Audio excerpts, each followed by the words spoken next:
Every year, the people of a small village in Vietnam would stage a festival to worship Buddha. All the villagers would always attend the festival each year to get blessed. One year, an elderly beggar appeared at the festival. She smelled terrible and her body was covered with sores.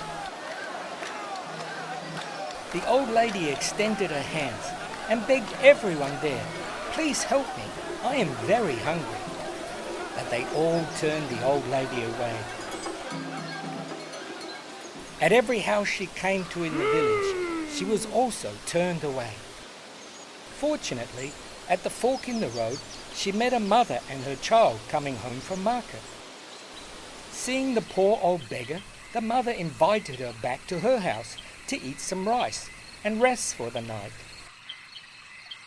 In the middle of the night, the mother noticed a bright light coming from the bed the old lady was lying in.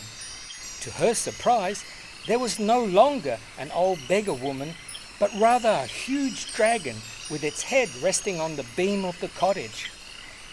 Initially, the mother was very scared, but she soon closed her eyes and fell safely back to sleep. The next morning when she awoke, there was no longer a dragon, just the old lady preparing to leave. The old lady told the mother there was going to be a great flood in this area, so she needed to spread the ashes from this bag around her house to keep both herself and her house safe. "But what about the other villagers?" asked the mother. The old lady thought for a moment, then picked up a grain of rice from the ground. She bit it in two and gave the pieces to the mother. "These 2 pieces of rice will help you save the villagers.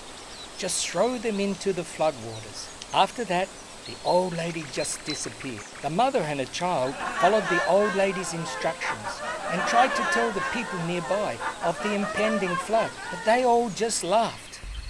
That night, during the festivities, a column of water suddenly erupted from the ground. The land all around the temple began to slide away.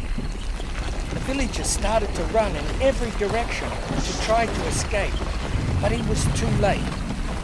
The houses and the people of the village were now being sucked underwater. However, the small house of the widow remained safe and dry, as their little piece of land kept rising higher and higher.